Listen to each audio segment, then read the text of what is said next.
many of you may be aware, but in Australia at the moment there are very severe forest fires going for hundreds of thousands of hectares, and the loss of life for these animals is absolutely incredible. And people like myself, we're working with the animals to communicate with them, to remove themselves from the path of the fire, and we're also working with them to try and help them to heal as well. But it's a great catastrophe, and we're in the midst of that right now. So where I live here in Perth, Western Australia, I live up in the hills, so I'm in the forest a little, and it's a very, very pleasant condition. One of the good things about living in the forest is that I don't have so many humans knocking right on my door, but it means that I've had to develop techniques to be able to work with humans and also animals from a distance. And the kind of techniques that I'm going to talk to you about today are techniques which are able to be utilized from a distance. So the main technique that Marianne wants me to talk about is a technique called Body Talk. Now, Body Talk was developed by a doctor of chiropractic, Dr. John Belton, and a whole team of people. There's a whole team of people been involved in it. And there's a worldwide network of trained practitioners who are practicing Body Talk, many of whom have specialized into working with animals.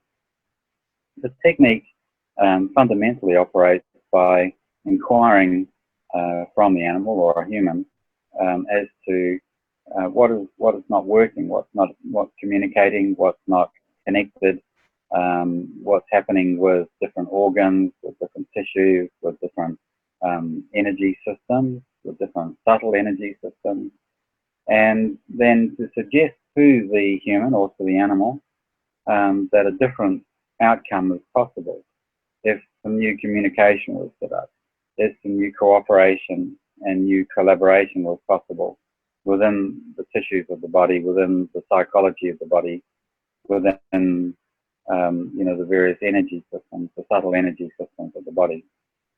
So, in a nutshell, that's what we do. Okay, so if I understand you right, you talk with cats by telepathic means, and you talk with the cats about their body and how to manage the body. And you talk with the body and the cells and microbes itself, how to get better along with each other. We're definitely talking about cooperation and collaboration, and that largely is between all of the organisms that make up the individual. So, as we know in a human, there are many trillions of bacteria inside a human. It's the same thing for a cat. And these bacteria, it's very important that they cooperate and collaborate with each other, but in addition to the various cells that make up the tissues of the body. Critical, in fact, and if you didn't have this going on, then the cat would die or the human would die. So it's very, very important that there is this process going on of cooperation and collaboration.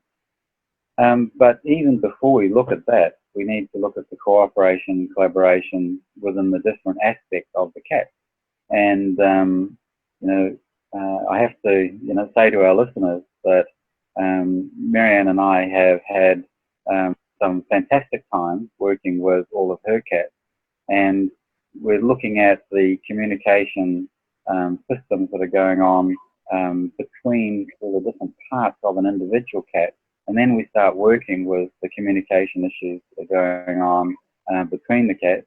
And then we start looking at the communication issues that are going on between the cats and Marianne. So, this is, the fundamental excitement of working with cats. It's absolutely wonderful. They're extraordinarily communicative. So I get vivid and detailed information coming from the cats, and I'm able to help them to navigate towards a more coherent and healthy expression of themselves. For some cats, that's a big job, and for other cats it's very natural and very simple. And so using these techniques, we've been working with these cats for this current proper cat, Miriam, for over 2 years now, isn't it? Over 2 years, yes. 4 years just about. Yeah.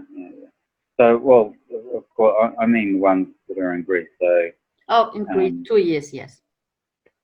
yeah, about 2 years. So, when we first started communicating with these cats, we had to develop and establish the levels of trust between the cats and myself, and was I was introducing the cats psychically to Ariane as well. So there's a big process in actually opening up the kind of communication which can then actually be extended into a place where there is that type of trust where the cat will decide to actually take on board suggestions that we're looking at.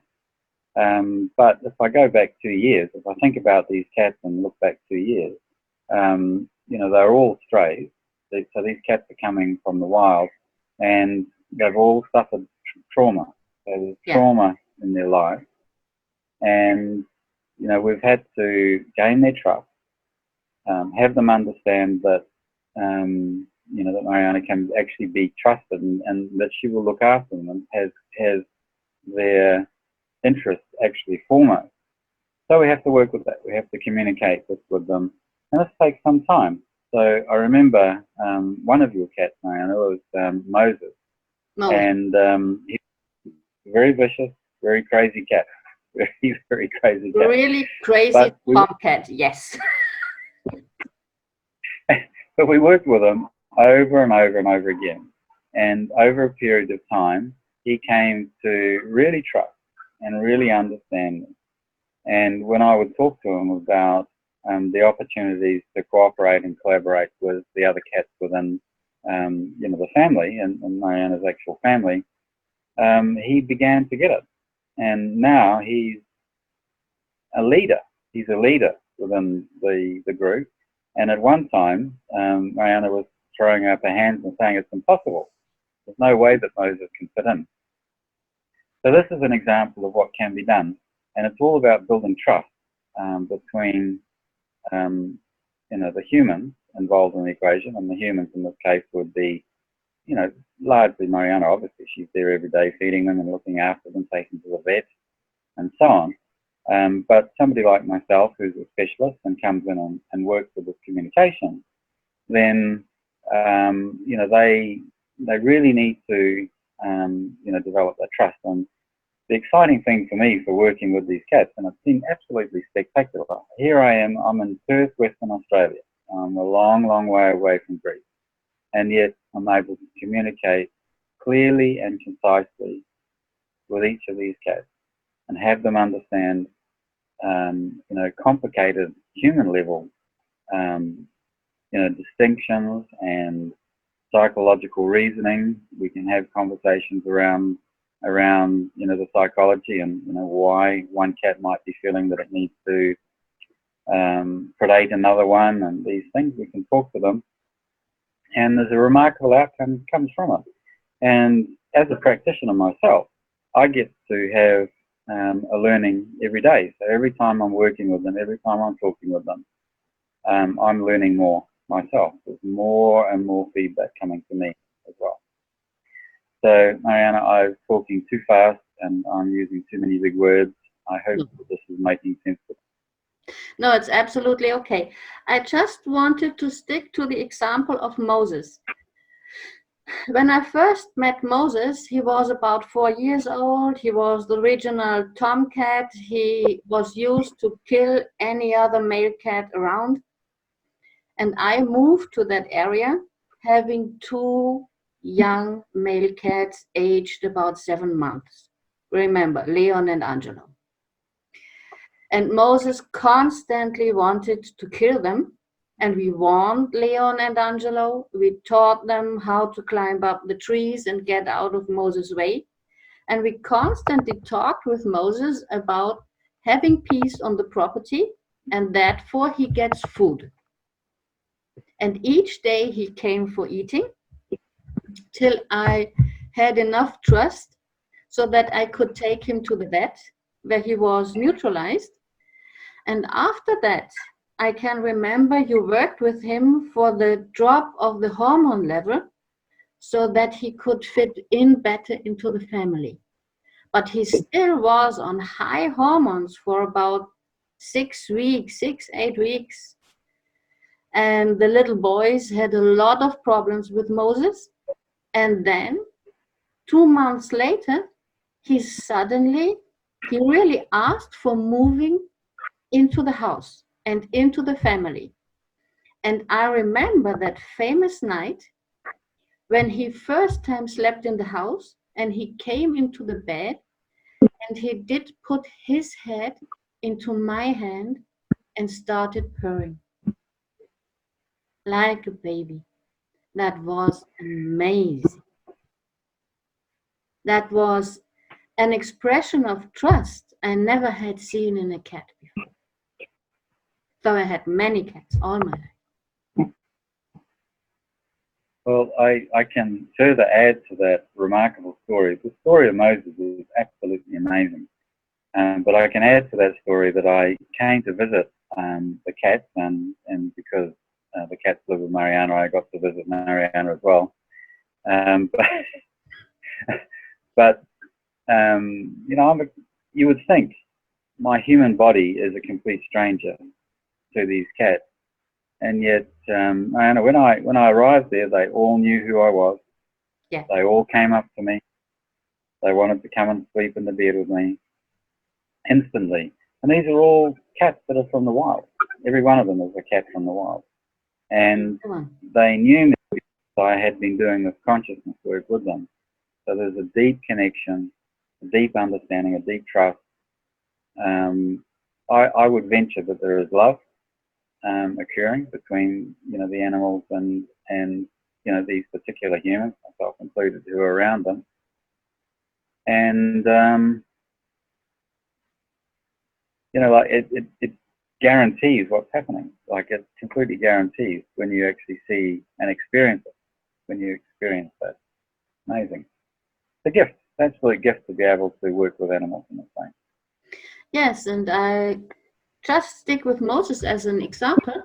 Remember when he was still fighting a lot with the other regional cats, and he came with torn ears and all bloody and all full of bacteria. And I wanted to take him to a veterinarian colleague for treatment, and he refused absolutely. No chance getting him in the cage. And then you treated him with the bacteria, and he agreed to take antibiotics from me, but not from the vet. So it's very specific. So when the cats are communicating back to me and they're giving me, you know, the answers, because very, very often, you know, because there's so many cats that Marianne's looking after, you know, there's an agenda. There's a real agenda around, you know, what should be happening, because Marianne has all this veterinary knowledge and experience and expertise. And so she has a very, very, very good idea of what is the best outcome for these cats. But the cats are sovereign beings themselves. They are absolutely sovereign, and they make their own decisions. So we can treat them like a slave and, you know, force them into a box and take them to the vet to, you know, be treated with antibiotics or whatever else that is going on. And there can be like some merit and understanding in those actions, but how much better is it if we can get them to cooperate, if we can get them to understand what the best outcome is for them, and for them to, even when they don't really understand it, to actually have the trust that, you know, Mariana or myself actually have their best interest at heart, so that they get to a point where they really recognize that. And you know, it's a very, well, it's a very beautiful thing, because you are respecting the animal as a sovereign being. and you're giving them the opportunity to be part of that decision-making process. Now, one of the interesting things here is that a cat isn't like a human exactly like. We know that there are many, many similarities between a cat and a human. But humans can do stuff that cats can't. So we can think in ways that cats can't. Now, admittedly, a cat can think in some ways that humans can't, and they have some perception that humans don't have as well. But without a doubt, we as humans, we have the upper hand in terms of logic and structure and these things. The very fascinating thing is that when I present this information to these cats, which has to be outside of the scope of their normal cat processing, they still get it. They get it, they understand it, they recognize the importance of it. So in the case of Moses and the antibiotics with the the injuries from fighting, he got it, he understood, because what I showed him was the wounds, and I showed him the the difficulties that were going on with the bacteria. I showed him that the bacteria were organisms that were part of them, but were also coming in from the environment, and they were in the wrong place. So, these are organisms that are quite happily living in a cat's claws or even in their mouths, they're fighting and biting and that type of thing. But they're not appropriate for these organisms to actually be inside the soft tissues where there's insufficient blood supply and so on to actually manage them, and difficult for the immune system to actually do their job. So you can actually show, I did. I showed Moses. I showed him that that Mariana had the access to food. I don't talk about an antibiotic with a cat. I talk about a kind of food, a type of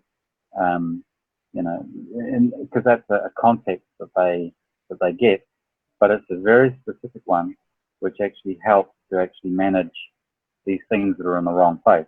Now Moses he got the idea that these little things, these tiny little things that he couldn't see with his eyes, he understand that, and he knew that they were in the wrong place, and that this medicine that the vet would apply and give to him would help to get the bacteria. I didn't really talk about the population levels, but it's like saying that we'll get the bacteria in the right place would be the communication that was going on. So that the bacteria that are good, really good, to have under the claws, the bacteria that are really good to have in the mouth, that's where they're concentrating. They're not concentrating inside these wounds. And Moses got it. He understood it. And so I said to him, you need to relax and allow Mariana to take you to the vet. He got it and he did it. So that's what happened, wasn't it, Mariana? You remember the situation, and that's how we worked. Yes, so, one time he did go to the vet, and the other time he wanted to have the antibiotics at home, and he came twice a day, as we then demanded from him. He came for 5 days, twice a day, eating them. That's right. Disgust, yeah. So but he did. When you, it's exactly right, because he didn't want to get in the box that time to go to the vet, but the next time he did. Yeah. But it's a build-up of trust, isn't it? So, like, it's over a long period of time you're building up trust. Now, if we, as listeners to this, we've got people who are living in, a place that doesn't have so many stray cats, and so the cats that you have in your family are cats that have come from, a breeder who's taking care of them and taking care of their mothers and fathers, and so there's a whole pattern of care and concern. There are different issues for you with your cats, and your cats actually have different issues as well. The fascinating thing with these feral cats, these wild cats, that Mariana is working with is that they have less of the complexity of the human in them. So if you are somebody listening and you live in Germany or Austria or in some country like this where all of the cats are pretty controlled and that for generations they've all been looked after by humans, then the psychology of your cat will be much, much more closely connected to your own psychology, the psychology of the humans that were around their parents, and so on, all the way back. So this is a bit complicated, but cats, like other animals, inherit psychological predispositions, which then create pressures towards different disease in their bodies. So their bodies have specific disease. And this psychological predetermined pathways, if you like, is stuff that you have to work with these cats.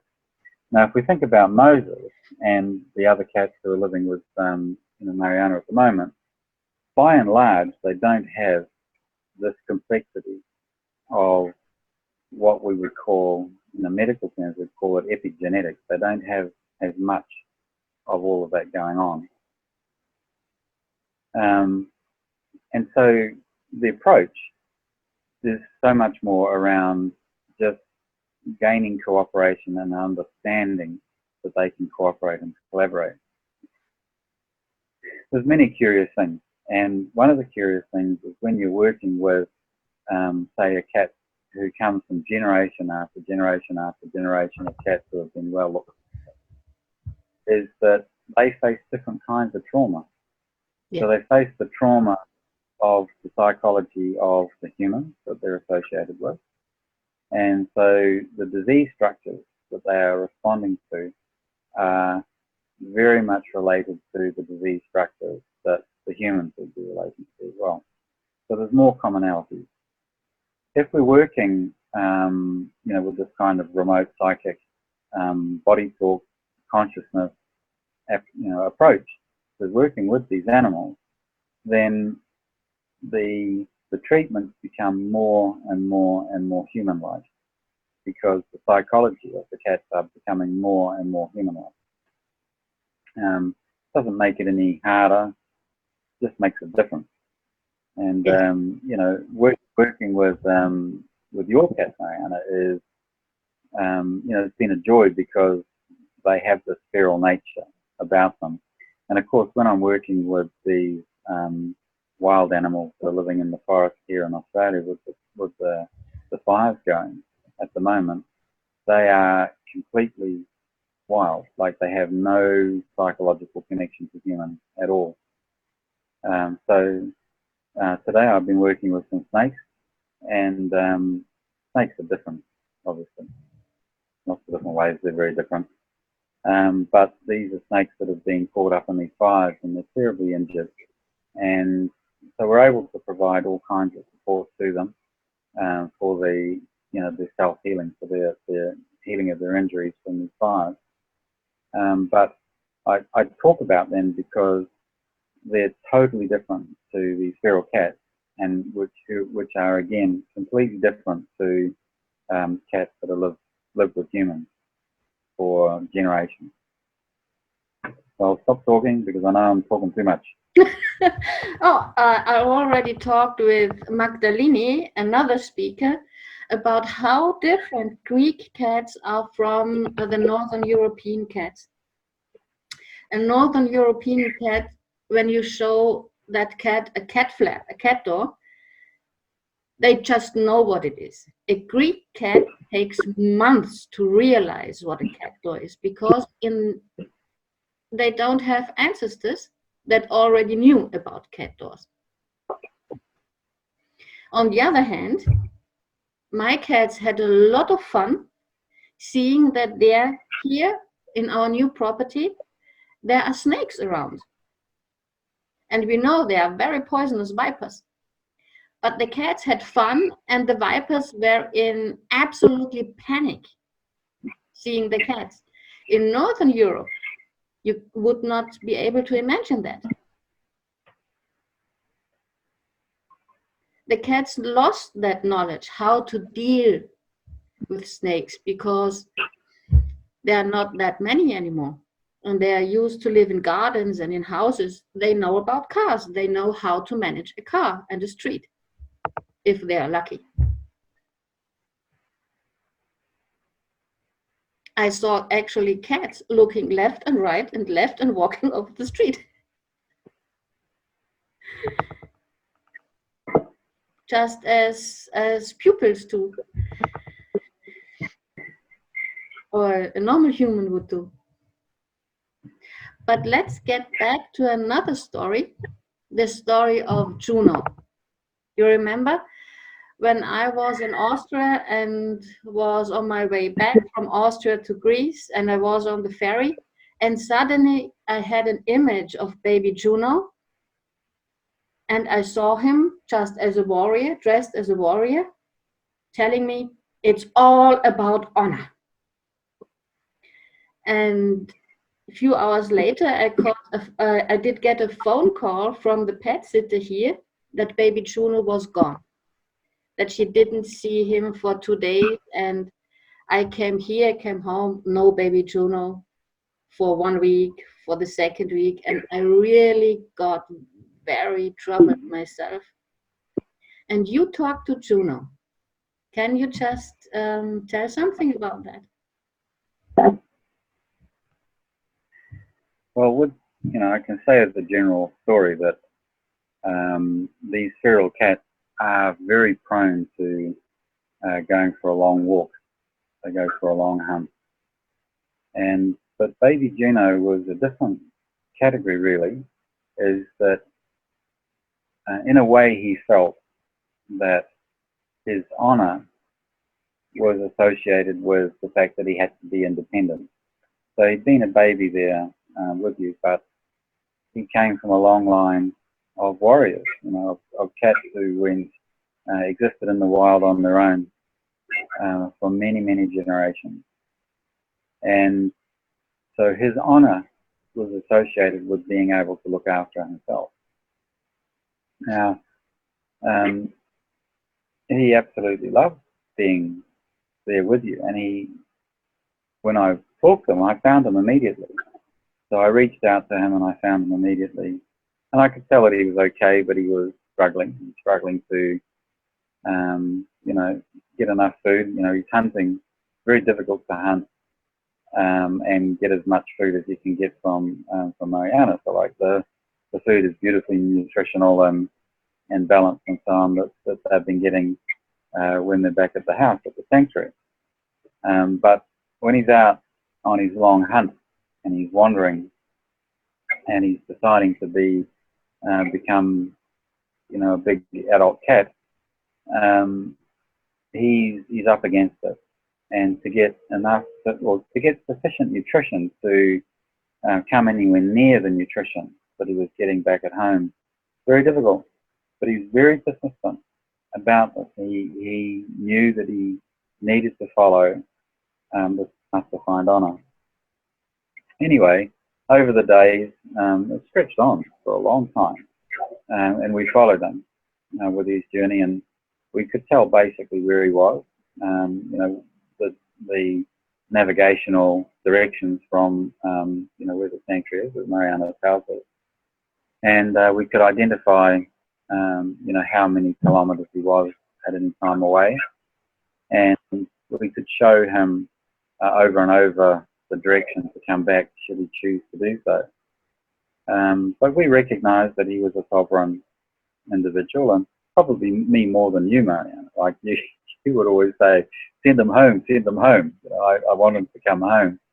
And I would look at him and I'd talk to him and I could see how proud he was, how necessary it was for him to be on this journey, to be on this big long hunt. And that's how he would communicate with me about it, was that he was on a long hunt. And I think it was after this that we talked about when we were preparing the cats for you going away to Germany and Austria. We talked about it to them as being that, you know, that you were on a long hunt and you'd come back with food.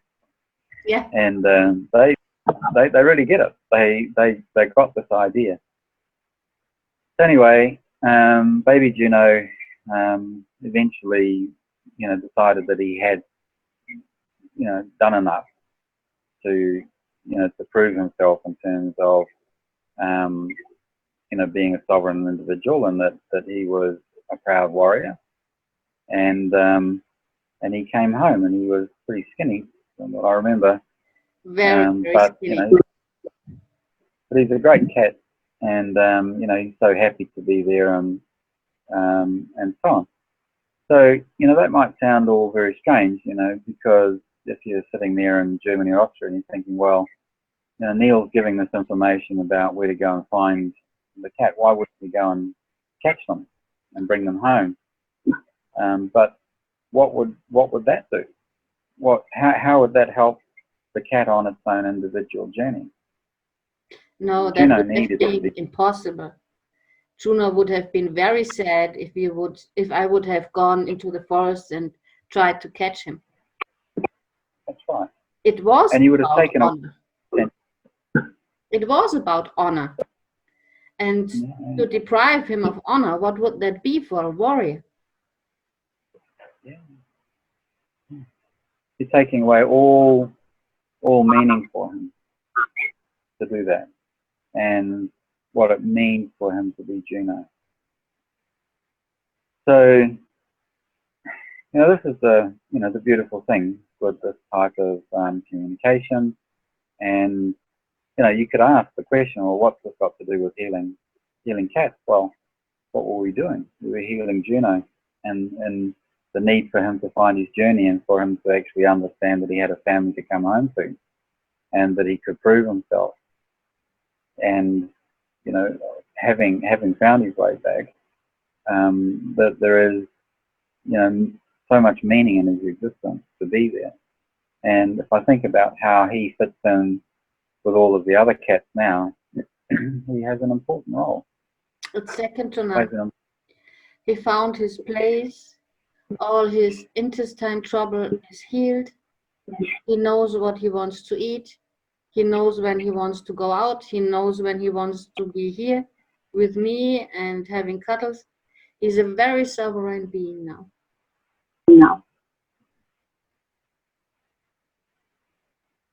And you have to think that I got him when he was 1 week old.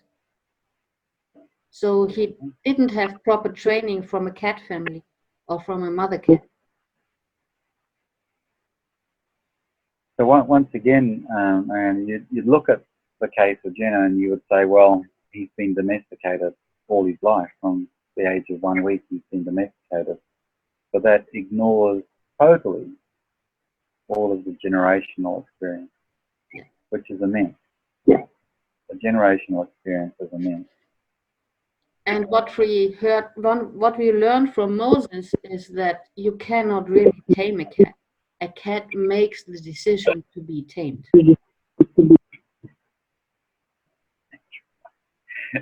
And if you think how wild and crazy Moses was, for him to actually make the decision to become tamed is outstanding. It's an outstanding shift. And he did it in the knowledge of what he was doing. Because we spared him information. He made the purposeful decision. And then another very interesting thing is when we had to move from one sanctuary to the other. And we talked with all the cats that were connected to the former sanctuary, which cat wanted to come with us and which cat not. And we had a tremendous transfer. It was all very stable. And you remember the cats released themselves after 2 days in the house and nothing happened. They just were very happy. They went outside. They chased the snakes as a snack, actually. They climbed the trees and it was okay. Yeah, I remember it so well. they were so self-directing about the whole thing. And, you know, as the days were approaching to move, you were becoming more and more anxious about them. And then, you know, the first group all came together and you were able to shift them, and then the second group all came together and you were able to shift them as well. But they knew what they were doing. They made up their minds. And I'll never forget when you moved to the new place, and you were so determined that they had to stay inside and quarantine inside for all that period of time. And I knew what they were hatching. I knew that they had this idea that they were going to escape. And they actually opened themselves a closed window. They did. That was extraordinary. And of course, the little cat went out first, and then we had to release the old cats to get the young cats back. That's right. That's right. And Moses was the last one to shift, and he did actually only stay in the new house for one night, and then I had to release all the cats. And Moses never made any attempt of leaving the new home. But I remember that with Moses because he felt responsible for, you know, for everybody being together to go. And when you think about his background, it's such a purposeful decision-making process that he went through. Take care. He took this responsible role, and I was always intrigued by how, you know, you go about naming these cats.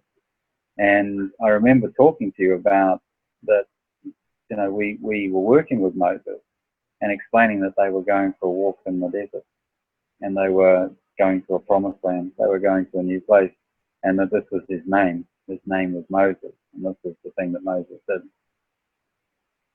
And, you know, you could, as I was explaining this to him, you could feel him puffing up with importance and how important it was for him to take this role, and another step on the journey for Moses to become the leader in the new pack.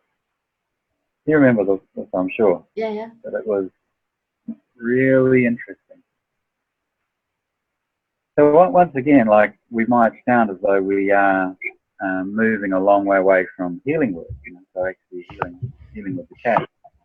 But the thing that we know with disease, the actual function of disease, is that the psychology of the various minds, you know, within the cat or the human, is such an incredibly integral part of the welfare and the health of the animal or the human. Same thing, humans and animals, no different.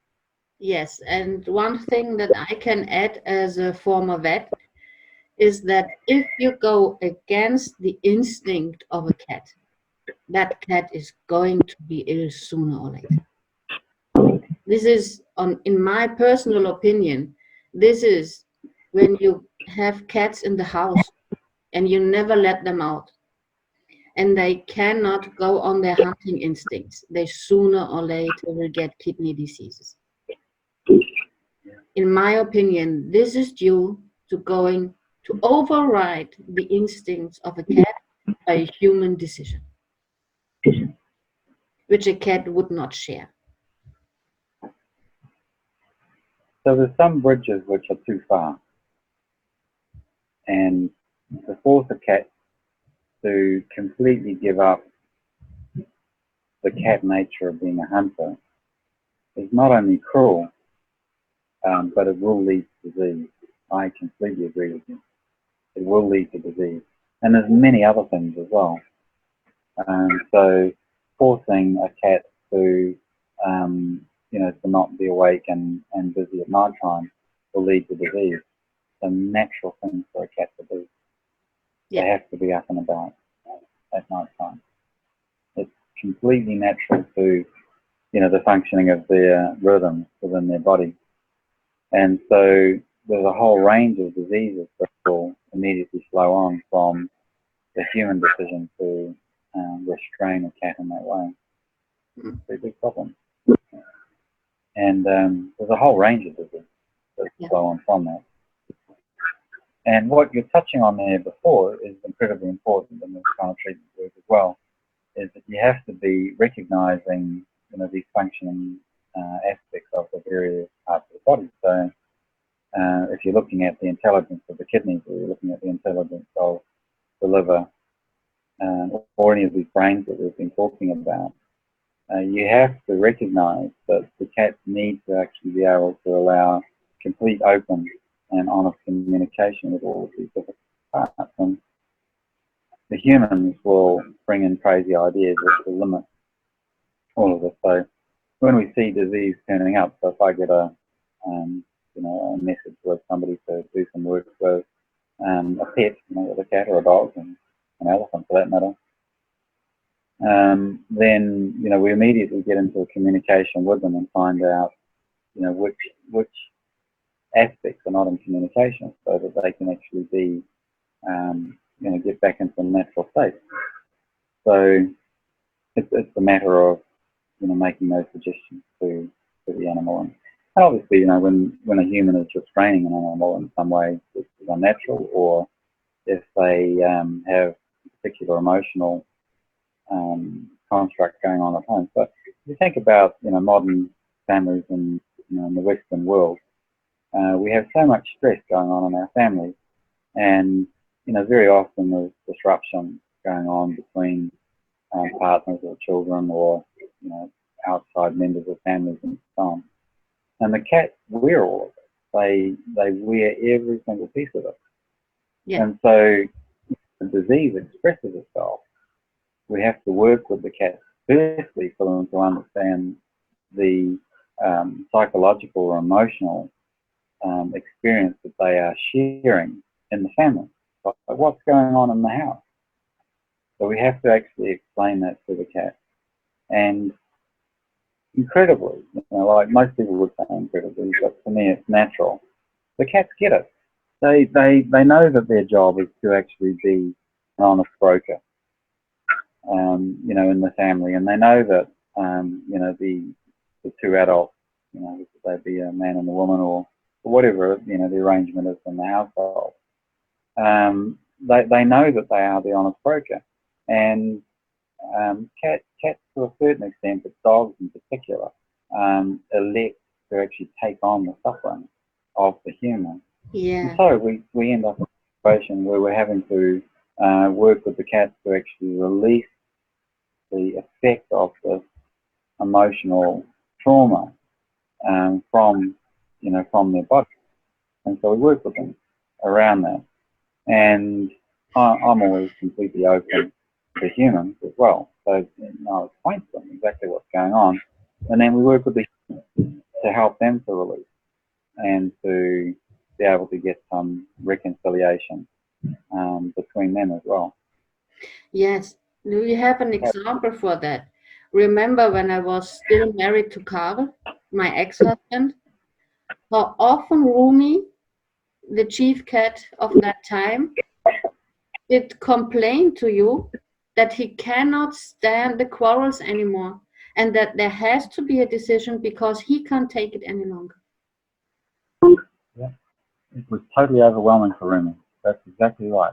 So the experience that Rumi was having was that it was completely overwhelming, and because he was responsible for all of the cats there in that community, he was taking this on board day after day after day, and it was wearing him down. Yes, and he had severe laryngitis, when you remember. Severe problems in the throat all the time. And I remember you telling me, this is me not speaking up. So isn't that wonderful? So here we've got a laryngitis is a disease in the throat, in the organs of the throat. And it's very attached to the subtle energy system of the chakra, so the throat chakra. And the consciousness in here is about speaking the truth.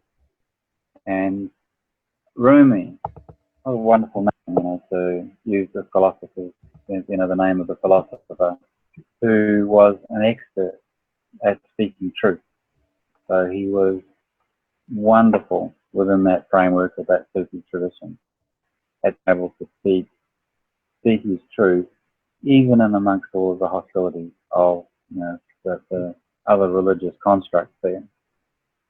And Rumi, our friend, the cat, who was the leader of the clan there, he was suffering because the main human, which was Marianne, was not able to speak her truth. And so he was taking on this disease in the larynx. So a very good example, very good example. Yeah. And he got a lot. So we were able, he got a lot better after I left the house. Yep. And that time, actually, we spoke with the cats, and they agreed that they want to stay with Carl. Can you remember? Yeah. Which is, well, you know, like, it's a curious thing, but they're sovereign beings, and we let them make the decision. Hard for people listening to this. Like, it's really hard for people listening to this, because the temptation always is to be thinking about, oh, they're my cat. Yeah. They're for me. I couldn't do without them. I need them. Where is there in any of that conversation an acknowledgement of the sovereign nature of that animal? Yes, and we all know that a cat in the symbolic meaning is standing for sovereignty. It's actually the mystical meaning of the cat. Yeah. And still, lots of people, and my younger self included, I did not care. I had to become quite old to be able to see that, to take a cat as a sovereign being, and to ask, and not to make the decision for the cat.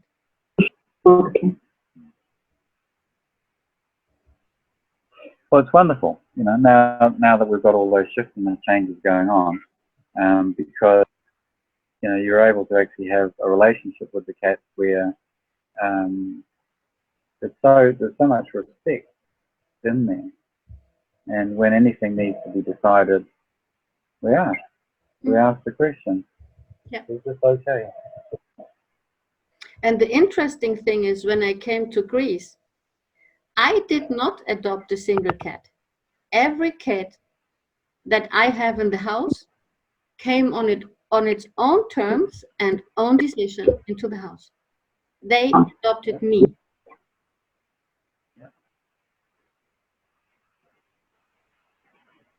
It's very interesting and totally different to what I had experienced before.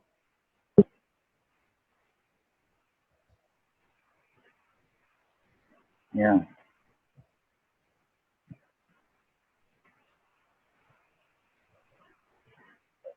And Rumi, when he was living with Karl in this very beautiful but wild area in the Austrian mountains, and finally got killed by a lynx, that he did call me even while I was in Greece, and he just transferred the image and said, "Don't worry, it was a quick death. I didn't experience much. It's just I was cornered. I couldn't get away."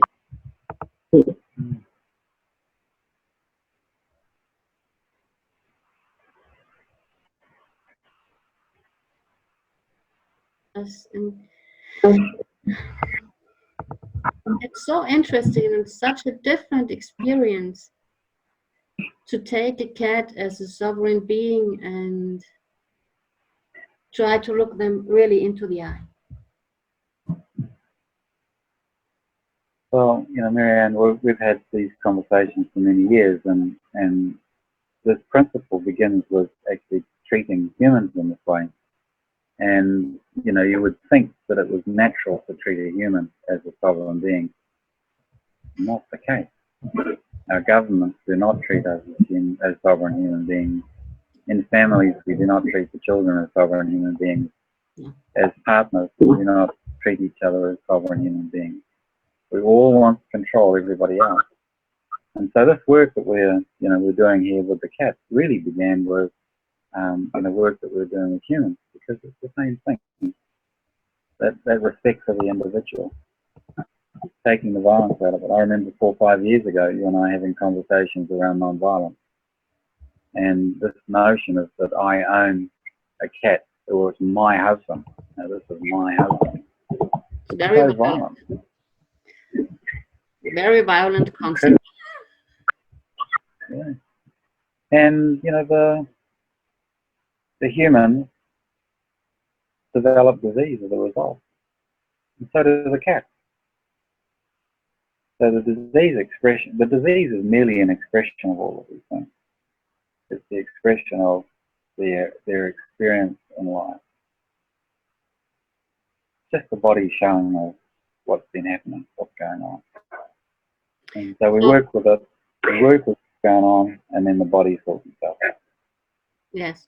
So this is another expression for body talk, that the body in fact talks to us about the mental concepts going on behind, which we usually do not realize that easy. Mm-hmm. Yep. Absolutely. Yeah, well, one of the things I will point out, like for listeners in Germany and Austria, there are many practitioners of body talk inside Germany and Austria and so on. Many. There's lots and lots of practitioners. And, working with somebody in person is very useful. But, what we've been talking about, I'm tens of thousands of kilometers away from you, and we're able to work perfectly satisfactorily. It's not necessary for us to be together, but I would urge people to get along to a practitioner and talk to somebody in person. So it's curious, isn't it? Like, there's so many options, and this type of approach and these understandings are close by available, really. They really are. I don't know how many practitioners there are in Germany or Australia, but I know there's many. There are many. Where should people attend to or go to in the internet when they're searching for body talk practitioners in their country? Well, if they go, there is a website called Body Talk. It's not called bodytalk.com. It's bodytalksystem.com. So bodytalksystem.com. And if they go online, then they can get, there are lists of practitioners in each country. And not all practitioners have expertise with animals, but they'll list the ones that have expertise with animals. Yeah, for sure. There's definitely access to people. It's a very good approach, a very good way of working with it. It's very complementary to veterinary science and other subtle energy types of systems as well. It's very complementary to it, really. What I've been talking about in my talk today is not pure body talk. So working at a distance in body talk is definitely a part of the normal body talk, but the type of communication that I do is not. That's not standard. That's not a standard approach. But, yes, yours is more about consciousness work, actually. It is really. Yeah. I'm working with consciousness. That's exactly right. Yeah. So at the end of the interview, I usually ask people what comes to your mind and just throw a word at them. So what comes to your mind when I talk about compassion? Compassion is, when we're working with cats, actually understanding that a cat needs to be a hunter.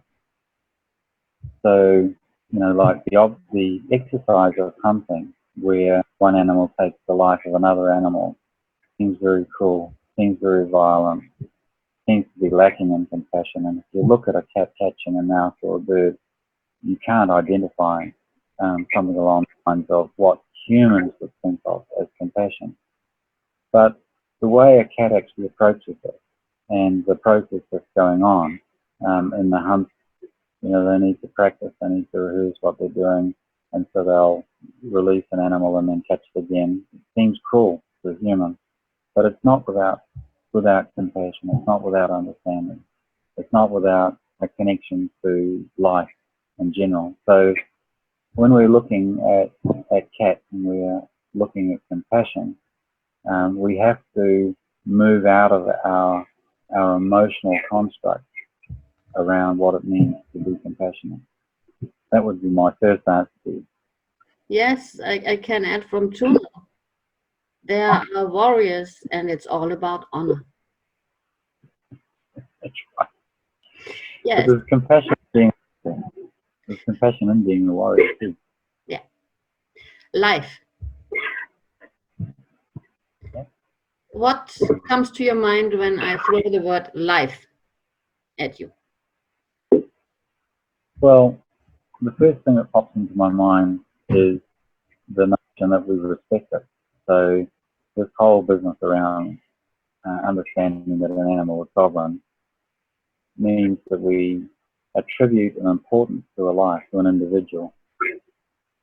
So that's what would come to my mind, is the attributing the importance of the individual. Mm-hmm. Love. Love is an interesting one again, because when we're dealing with a cat, the expression of love, how love is expressed between humans, becomes so totally sort of mixed up in the equation. So when we look at a cat with kittens, I like to look at a cat with her kittens, and the way in which she looks after the kittens and takes care of them, you can see love absolutely in its natural expression. Yeah. So it's not with a whole lot of complications and being lost in an individual or anything like that. It's about being completely responsible and endlessly connected. Endless. So completely connected to. Yeah. Yeah. So that's really what comes to mind when we're talking about love with cats. Animal care. Animal care? Sanctuaries. Animal care. I suffer from concerns about humans getting too involved in the matters of animals. So it concerns me when it gets too overly involved, especially when there's all the emotions, all the human emotions get laid on the cat. However, the kind of sanctuary work that you're doing, where there are sufficient cats in the sanctuary that they become the dominant consciousness. So the cats themselves become the dominant consciousness in the community. Totally different experience. So the learning then goes all in the other direction. So there's an opportunity for the human involved, which is yourself, to be really gaining this tremendous insight into how a community of cats operates. So these large sanctuaries where there's more than 10 cats are doing something very, very special. And you and I have had this conversation around the possibilities for helping to heal humans. So people who are coming out of great trauma and that type of thing in their life, for them to be able to go and live without any real responsibilities, but in amongst the community of cats or other animals. It was nighttime here in Western Australia, so there's very large flying insects landing on me here. I see. But the opportunities for the community to provide healing to the humans is tremendous.